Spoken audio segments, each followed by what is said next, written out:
cheer for your Sydney Swans.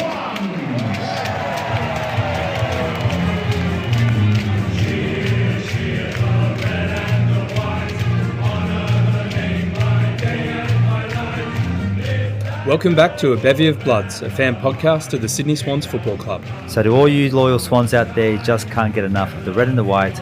Fluff up your tail feathers and settle in for a potentially biased yarn about all things to do with our beloved Bloods. While our loyal Swans are marching onwards to victory. G'day there, Signets and Swanlings. Welcome back to A Bevy of Bloods. Had a week off for the bye, but we're back and hot. You're joined, as always, by the crew from Sydney. I'm Harps. I've got superfan Sam on the line with me, the man who goes to every game. And back by popular demand, Noddy, the founder of the podcast. Firstly, boys, how do we feel? Got the win. Hey, we excited? Look, yeah, I wouldn't say excited. It was a pretty shocking game of footy, but Perth's beautiful, so that was positive. But yeah, I think it's good going into the bye with a bit of momentum. Good. So just to recap on the game, then we were up to stadium, 32 degrees, very hot again, 40,000 people Sunday afternoon.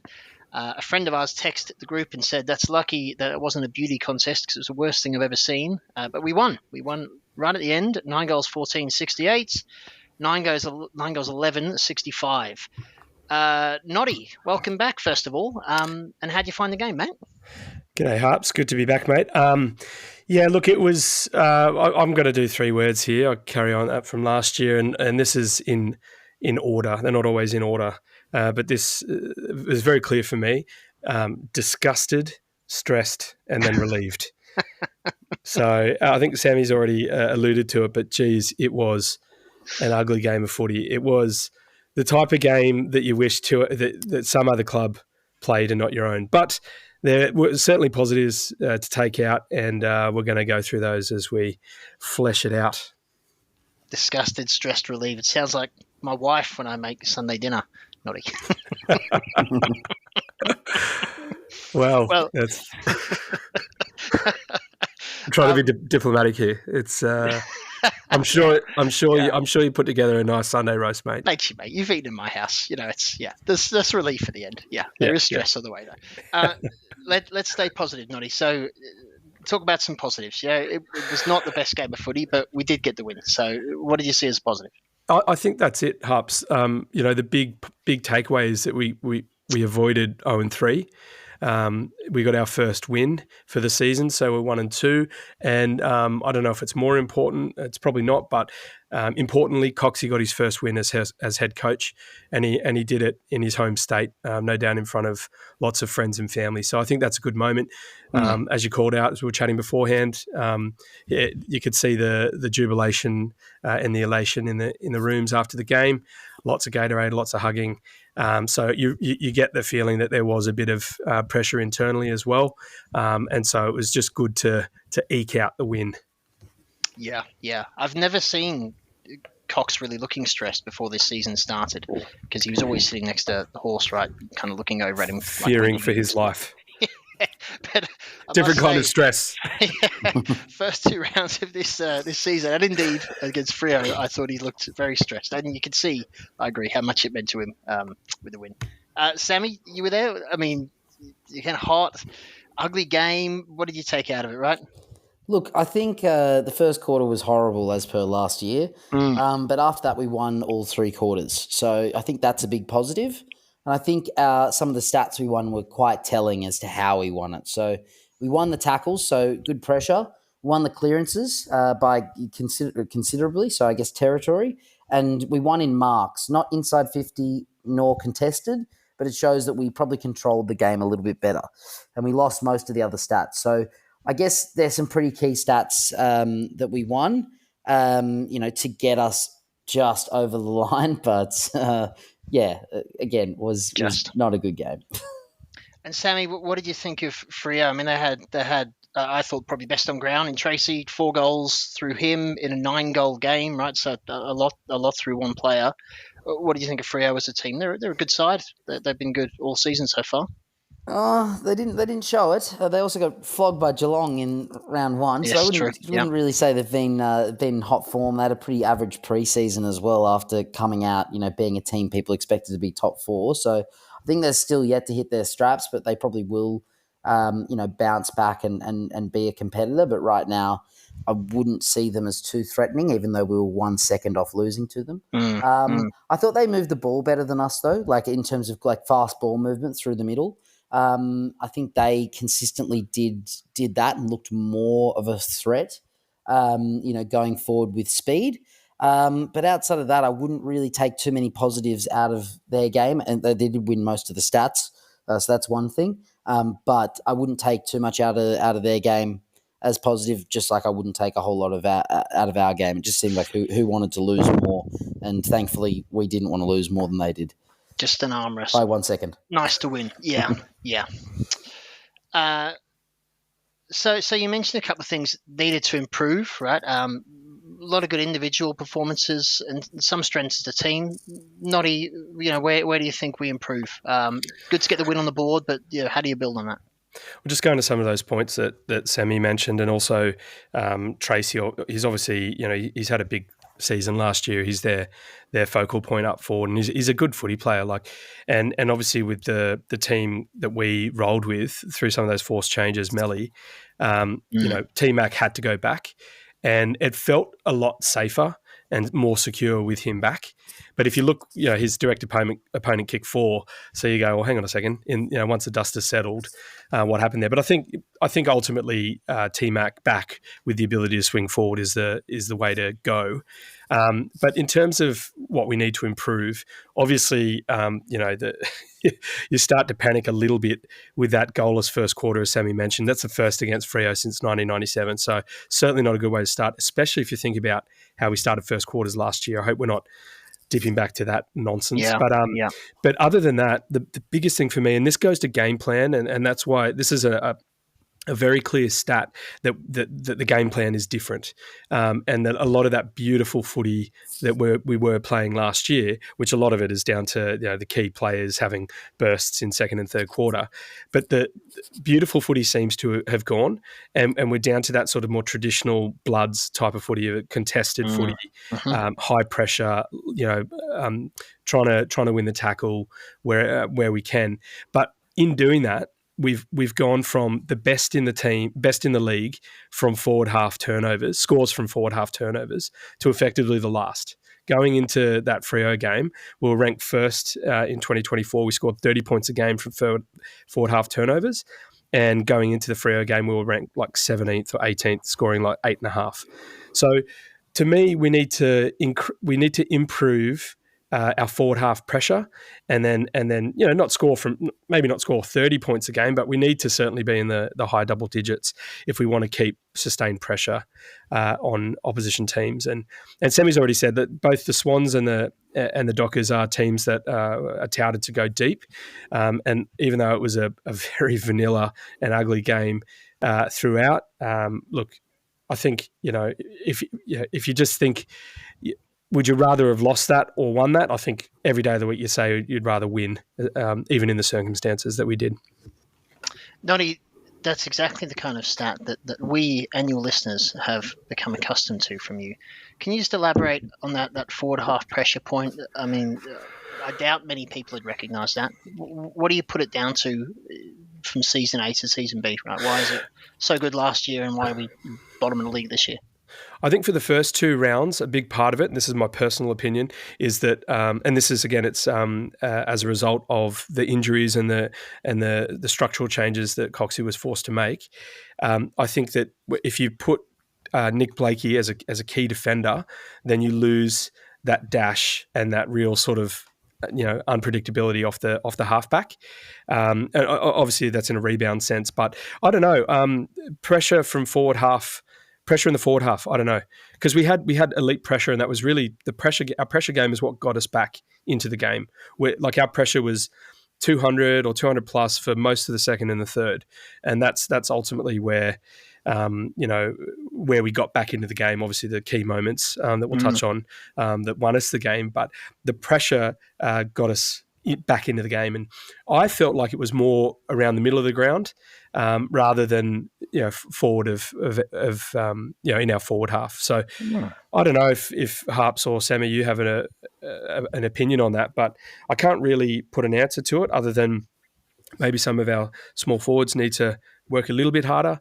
But I think they're doing pretty good because their efforts do contribute to overall team, the pressure rating, the magical calculation, however that's calculated. But well, actually, we were going to move on to some of the players in the forward half who needed to up themselves. We are a supportive podcast here, right? We are Swans fans and big Swans fans.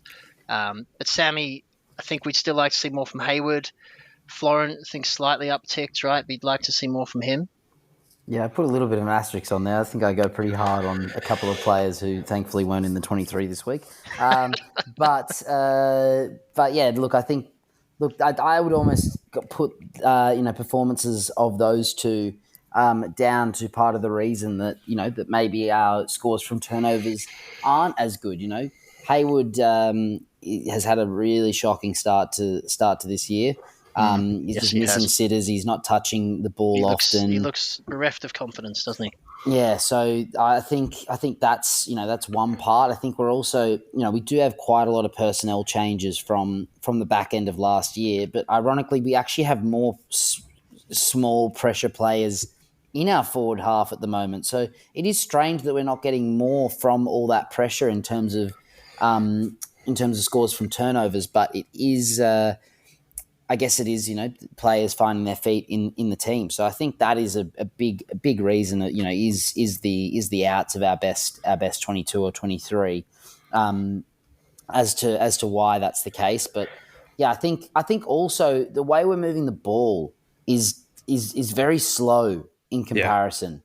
We used to be able to cut teams open. Could we do it for 4 quarters? No, but we had far out. I remember the second quarter of that Geelong game, the last 6 minutes, where we just went on an absolute tear and we were just untouchable. And I haven't seen anything like that this year. You could argue it's gone. It's gone. Maybe against Hawthorn in that third quarter of round 1. That was the closest we've got to it. The first half against the Lions, I think we were, again, the better team, but the Lions weren't playing well. So it's that speed of ball movement that I think we're missing, and I think that contributes. Because if we win the ball in the back half where there's so much space ahead and we just go and we can get it forward, or even if we're able to move the ball quickly and catch teams out, that's where we can capitalize on turnovers. But if we get the ball and wait 10 seconds and chip kick it short, which don't get me wrong, I think sometimes we actually need to do a little bit more of that last year to stay controlled, but it's finding that balance of fast ball movement and going when we need to go, and then also, chewing up a bit of the clock and getting some breath back, or taking the heat out of the game when the momentum's not with us. And right now, we haven't found the balance of that at all. Well, sorry. Go on, Noddy. I just wanted to add to my point of Sammy's points or comments. There is it's more the expectation, or what you would hope to see in a true premiership contender, is that middle rung of players that have got more than 100, 150 games under their belt, that do stand up and that do perform week in, week out, right? And so to start the game, Hayward, Papley, McLean, Hayward, behinds, right? And then there's a run in the third quarter, and it's hard to go hard on Chad because we're all walking on eggshells. But you've got that run of behinds. You've got Papley, Chad, and then Ollie Florent. These are I can't help but feel that Geelong in 22, the players, their senior players, are just kicking those goals. I know it's only round 3, and I know you don't want to be too hard on players because they're still sort of finding their feet. But these are the players that need to lift or to perform, so they lift others around them. I think that's my point. Noddy, I feel like I'm on a therapist's couch when you mentioned Geelong 22. Actually, mate. It's better than Lions 24, isn't it? Well, Too soon. How deep does this trauma go? How much time you got? You got enough time for 2016? There's some trauma here. We'll save it. 1996 Kangaroos. Anyone? Wasn't born, but Look, sure. we've started throwing some names around, right? So it's probably time to get into the Bob medal. For the listeners out there, we talk about the players that stood out on the ground, the honourable mentions, Swans players. Sorry to be clear, 3, 2, 1 points every week, and then we'll add them up at the end of the season and see who came out on top. Cool. So I'll go first. yeah, off you go. 3 points, Sammy. So we go to my favourite player, Chad, but he did not have his best game by any means. However, his stats did look good. So he had 26 touches, 10 contested possessions, 10 score involvements, 10 inside 50s, 727 metres gained.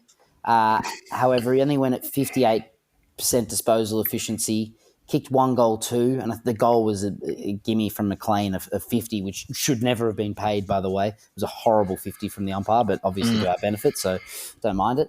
They owe us a few. But he did do a few of those outside of the foot kicks, and they just didn't come off again. So Stick to the basics, Chad. Sad to see that, because I just really loved his performance in round 1 where he wasn't doing that. But in saying that, I think he was clearly our best, and he really did get us going. But the best in a pretty average team. That one of those behinds, so 1 goal, 2. One of them was just he launched from outside 50 off 1 step and kicked it behind. I mean, if anyone's going to kick that goal, it's Chad Warner.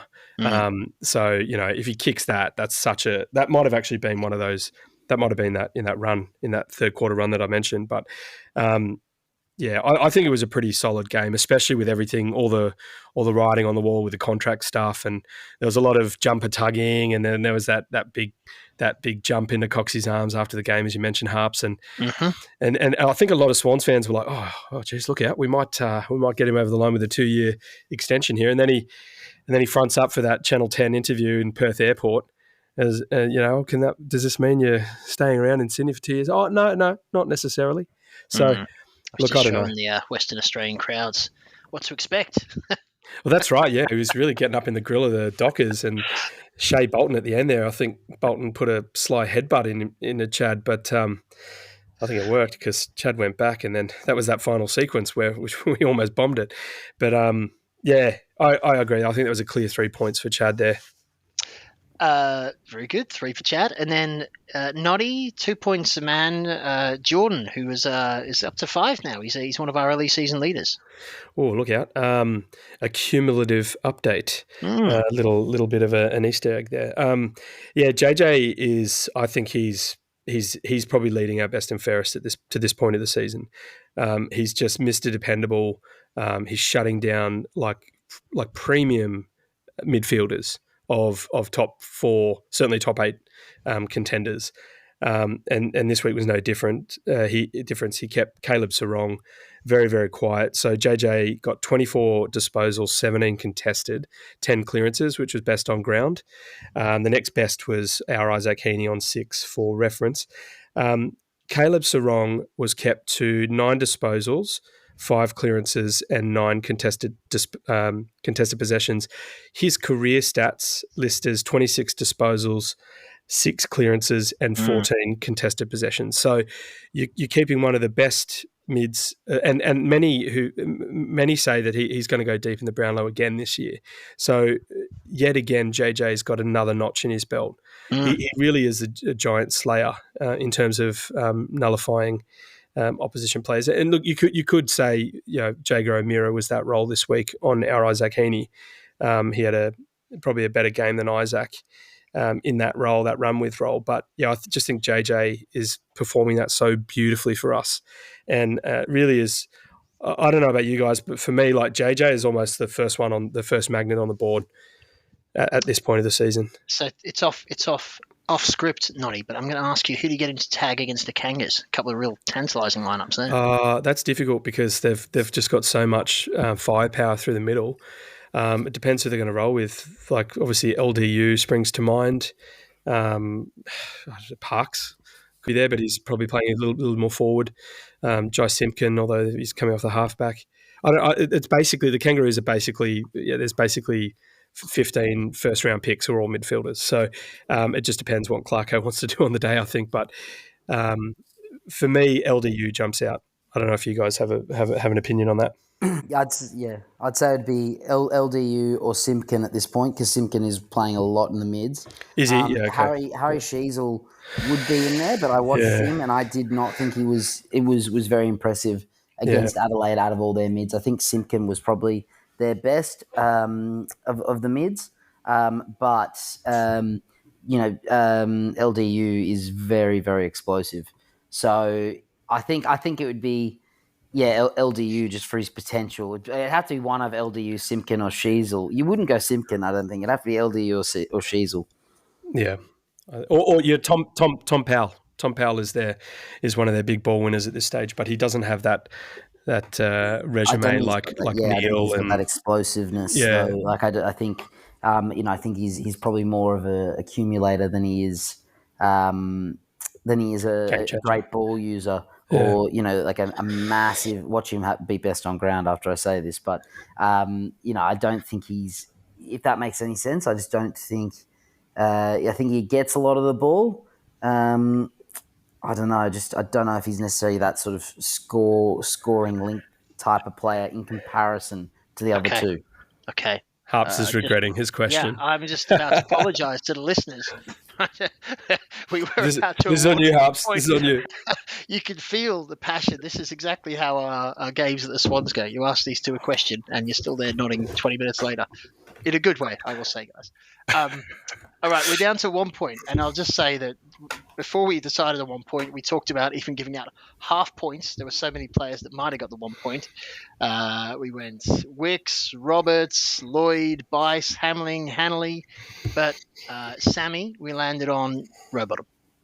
We did. We landed on Rowie simply because there's a lot of underrated options in there, but I think he doesn't get the credit he deserves. Rowie's always in there, always trying.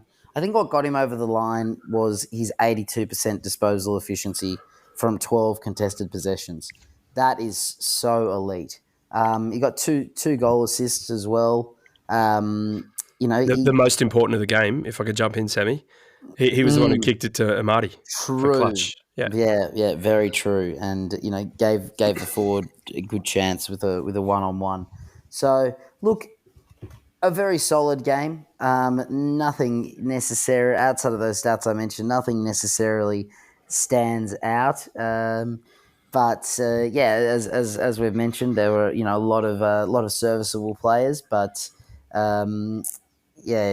also probably even now best three were serviceable in a sense. It was just an interesting game. Okay, good stuff. We'll add the points up. We'll keep them tally. We'll do a mid-season update, but as I said, Jordan is right out in front at the moment. Funny that Amati mark, Sam, you mentioned. I was expecting 15 players to smash into each other, and it just fell out of the sky right into his lap. Well, the full was pretty open, I think, at that point for some reason. I can't. Sorry, it's about a week and a bit ago, so I'm bit off it. But I think it was at least where Amati was, it wasn't that packed. Might have kicked it to a 2-on-2. So it was a good option by Rowie. Yeah. You'd be dirty if you're a Dockers fan. Brendan Cox's effort there, I think, on Amati was weak. Was pretty vanilla, wasn't it? It was. And he's contracted. He's one of those long contracted players, I think. But normally pretty serviceable, I think, for a Dockers fan. But yeah, pretty disappointing in that moment for them. We decided to use the buy round just to watch some AFL, watch what was out there, and reflect. These boys both delighted by their task for the weekend. They would have been doing it anyway. But we thought we'd spend some time. It's been 3 rounds. We've seen a bit of our boys now. How do we feel about them? And then also look around the competition. We've got a bit of time to look at some opposing teams. Just before we get into that, I'm going to start with you, Noddy.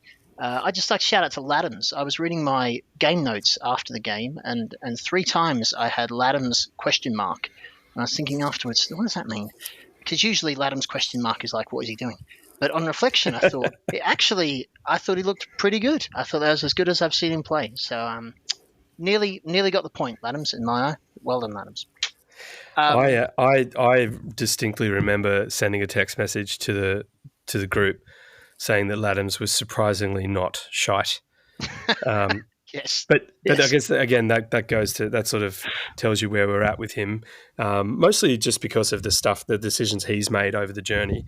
He was brought in as a key ruck, and then obviously we fortuitously picked up Grundy after that, and Green as a first round draft pick last year, or the year before. Apologies, but so yeah, I was impressed by his game. He's just got to have a good run at it, and then hopefully we will shore up that ruck depth and key forward depth.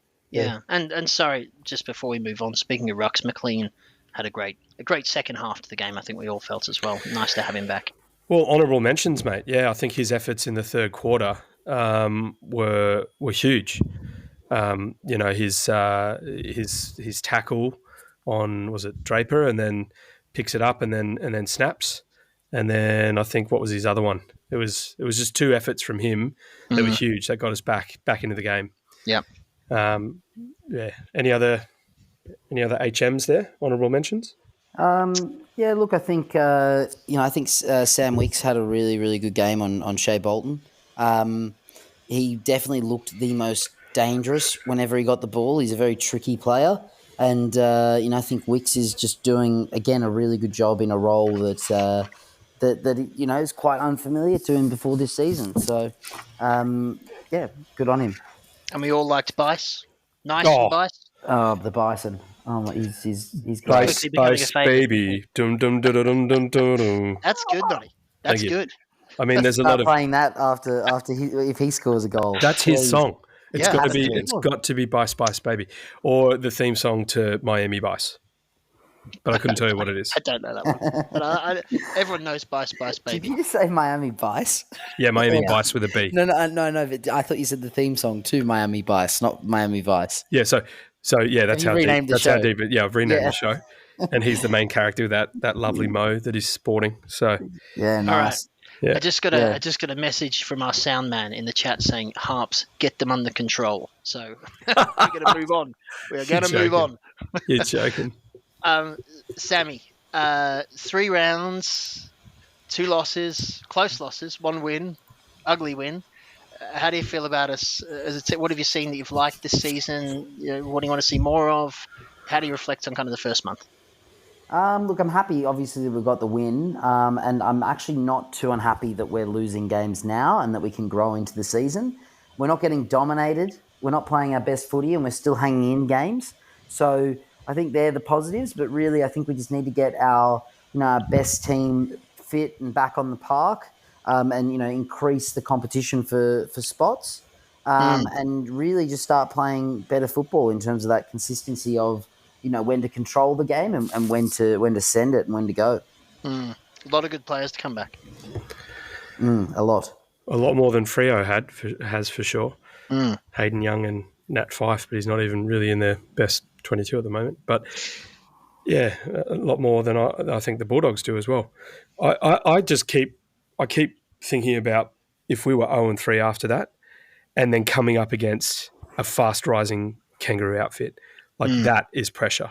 And so just to get it done how we did, as ugly as it was, is so important because it's such a pressure reliever that you can get. It changes things to being glass half full, glass half empty to glass half full. Because there was a lot of you could have gone either way after our first 2 games, right? Against the bloody Hawks and also against the Lions, right? It's very easy to say, calm the farm, all good, round 2, top 4 contender.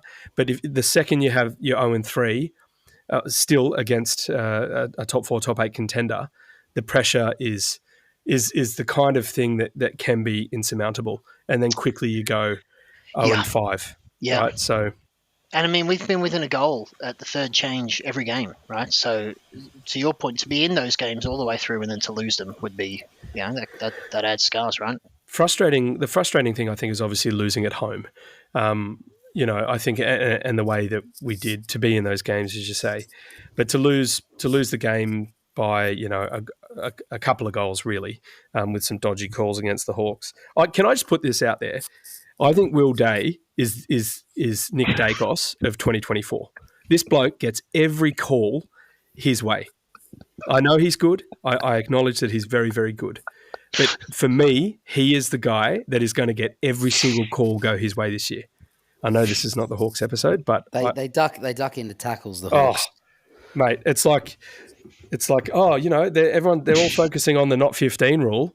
Guys, let's go back to lift the elbow. Good old Selwood, Dacos, whoever you could probably put Errol Gordon in there, but yeah, look, it pissed me off no end. But Well, we were charged with looking elsewhere, buddy. The weekend's role was to watch other games. Hawks are 4-0, aren't they? Hawks are top. yeah, I watched that game, and similarly, Will Day just had his runner. Like he played well, but there's nothing he can do wrong. Like I want the listeners to, not that you wouldn't be already, but watch Hawks games and watch Will Day. I acknowledge that he is an explosive player and he's a game-changing player, but geez, the umps just give him so much leeway. But that's my one takeaway there. One to watch. Sammy, who else looks good? You made an interesting point in our chat over the weekend. You feel like there's kind of a top four of teams, and then there's a second tier, and we're probably in the second. Just talk us through your thinking, mate. I hope we're in the second. I think there's a top five at this stage. I think that the two games were both at the same time on Saturday night, which was gut-wrenchingly frustrating. Alfred, thanks to this ex-tropical cyclone. Thanks to this opening round that they don't play all the games in the same round, which I just think we've got to get rid of. I think have opening rounds, sure. You have the focus on the states, but you don't need to have all these buys and everything. It's just a nightmare. Anyway, I think that those two games were probably the top four teams playing off in the Hawks and Giants and the Cats and the Lions. I think they've all just shown enough, early on, even though the Cats have actually, lost to St Kilda. They didn't lose by much. And they absolutely dismantled Freo and they were up, considerably against the Lions, who came back similarly to like they did in us. And whenever I did switch over to that game, I did watch more of the Hawks and Giants. It was so humid up there. It would have been like 350% humidity. They were all drenched, and I don't think it was raining. So I think that the Lions may have got back in that because of the weather. But I think Adelaide looked really good, and scarily for us is that North really, even though they lost by about 40 points, they really took it up to them, and their ability to instant reply to a goal was second to none. They were able to really hit Adelaide from centre bounce quite frequently, especially after conceding. But yeah, I'd say the Dogs, given their injury struggles at the moment, the Pies. Just Bontempelli, isn't it? Really? Bontempelli and Treloar. No, well, there's Jamari Ugle-Hagan as well. That's not injury, though. Yeah, but okay, sorry. Well, the outs then. That's two of their best midfielders. They do have others, don't they? They've got Cody Waitman out up forward. Yeah, all right. Be like us having Papley out. Like, look, I think our injuries are more, but they still do have injuries.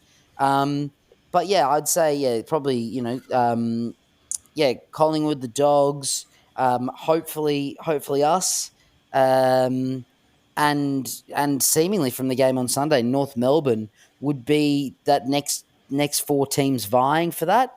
With there's teams like in there that I'm missing. Essendon, Carlton, St Kilda, Port, Melbourne. Obviously these teams haven't started the year well, but all of them, bar Essendon, have played finals in the last few years, or been close to playing finals. And Gold Coast as well, sorry. Gold Coast would be in the same rung as us. I think Gold Coast have looked pretty good too. So there's... they can win away now. They won at the G, so... It is a really, really close season. So hopefully we're in that second rung rather than the third one. But I think that we'll wait and see how it looks after the bye. I'd like to add to this with numbers. It might make it clearer. The Hawks are 4-0. The Crows are 3-0, as are the Lions. And then there's the Suns on 2-0, and the Giants and Pies, Saints and Dogs are all 2-1. And then it's the Cats, North, us, Port, Freo, and Essendon and the Tigers, all on 1 and 2. And then rounding out the bottom three on 0 and 3 are Blues, D's, and Eagles. Thank you, Noddy. So, talking about rungs, it's all on the ladder. But All 18, yeah. rungs of a ladder. I do have a question on the run sheet, which I'm a little. There's a bit of trepidation in asking this because we're almost at time, but I will. We have some players coming back. I've heard Logan is coming back. There's a bit of news on the horizon. Errol is maybe 10 rounds out, a couple of months. That's 2.5 months. Where do we fit into that list of 18 you gave, Noddy? After the injuries return. Well, it's just a recap of the league. I think I did it pretty quickly, but I think we're somewhere where Sam had us. I think we're probably just sitting outside the 8. Outside the 8, right? Yeah, I think. I mean, I don't know if Logan comes in and wins us games. I think Mills coming back and Melican coming back, but again, I don't know how close they are. I think Cunningham and maybe Fox are closer. But Logan, I think, is closer. I think Logan's closer, but I don't think he guarantees wins though, like players like Goulden and Mills do. So, Sammy, I'll ask you the same question in a second, but Noddy, just to be clear, do you think it's going to be a challenge to make the 8? At the end of the season? Mm. No. I'm optimistic we'll make the 8. Okay. But I don't know. I don't think we'll be in the top 4. But you never know. If we falter in the first half of the season, that's much better than faltering the second half of the season, as we know. Yes, to the final. You'd rather go in with momentum. So we all would. Interesting. Sammy, how do you feel? The injuries come back. You put us in the kind of second bracket. Yeah, I'd say we. I wouldn't mind finishing 5th or 6th, kind of like Brisbane did last year, if we can come back and actually go on absolute run in the second half of the year. I think, it's really going to depend on when we get those players back and how long it takes to get the match fit and when we can get our brand of football back. I think that's almost the most important thing, rather than personnel, is how we're actually playing. Yeah, that's good points. We got literally a couple of minutes, so maybe a minute each. Noddy, how do you feel about Saturday night? Kangaroos at Marvel. What are your thoughts? I think it's going to be a hard game. As we've already said, I think the Roos are a much better team this year with their 3 senior player ins last year. So Parker, Darling and Daniel. They only lost by a couple of goals to a depleted Bulldogs, as we've established. They wiped the park of the Demons, who are an emotional yet happy rabble. And then obviously were competitive but got beaten against a red-hot Adelaide, who apparently love to score and are playing some beautiful footy. Yeah, I don't know. It's gone I think over 100 3 weeks in a row, haven't they? Yeah. So, I mean, going past, I wasn't sure how far we had to go on this exercise, but it's not as if our games get easier. We've got Pies after that, then Port, and then Suns, right? And then Giants if you want to round out the following month after the Pies, the Roos game. So it's not an easy, I think we've had one of the hardest starts to the season coming up against the teams we have. But, I think before the season started, seeing North in round 4 was probably not quite the gimme that it's not quite the gimme now as it was before the season started. So, I don't know. Yep. Critical month ahead, I think. Yeah, I'd agree. And Sammy? Well, look, I think back in 2014 we lost to North Melbourne in round 4 and went to 1 and 3. So we ended up coming back and making the grand final that year. Jeez, so just to pause, there's a hell of a stat, Sam. Where'd you get that from? Just memory. I just remember being so devastated losing to North. I think that's right. Yeah. Look. What have we said about moving on, Sammy? You can't sit and dwell on these things forever. Well, I mean, I didn't mean to. Why do they keep the stats then? Don't give us access to historical data if you don't want us to hang on to things. Yeah, and I mean, well, in all fairness, it is memory I'm going off here. So it sounded pretty good, to be fair, but yeah. I just checked AFL tables. We got trounced. At home, so that's a bit of a difference. But anyway, Yeah, look, I think it definitely. I mean, no game's ever a gimme, ever. Please, people, let's stick to that. But I think it is. It is a real danger game going in, and we really do need to be at our best. And hopefully, the week off, helps us get some players back, and hopefully we can actually not fumble the ball every 3 touches. That would be great. And get some fast ball movement back. So let's see. Fingers crossed. But at the end of the day. Again, it's better for us to learn the lessons early in the season and improve than it is to carry on winning early and then shit the bed later in the season. I will say just quickly, there's a lot of ex-Swans at the Roos. So obviously Parker, Constanti, who got his first goal last week, who was a first round draft pick that we didn't play, and Dill Stevens, another top 10 draft pick, and Toby Pink, who used to play with us, got delisted, went to SA and then got picked up. I don't know if he'll play against us, but so you got that kind of feeling that there's a little bit of insider intel. Yeah. Not on the Stewie Dew level, but nevertheless, it makes you wonder if game plans aren't being picked apart. Yes. And Sammy, why do we study our history? Do you know? What? To right the wrongs of the past? That's right. To learn from our mistakes. So let's put right 10 years worth of hurt for you, mate. I thought you were talking about 2014, and I was like, I wasn't studying it. It was my memory. No, it's a good game, a tantalising game, right? They're both a little inconsistent. How do we feel about Parker? Are we going to be clapping politely when he scores, or 100%. is he dead to us? Yeah. Okay. No, he's not dead to us at all. Very different to Jordan Dawson. Yeah. Okay. Yes. Right. All right. We're at time. I know you guys could talk for hours, but we don't have hours. We're at time. But you're welcome back again, and we should do this again next week. Noddy, this is your baby originally, mate. So take us out. No worries, mate. Well, that brings us to the end of this episode. Thank you for listening all the way through to the end. If you made it this far, it must mean we did something good. So be a legend and give us a like and follow, regardless of how cringe that sounds.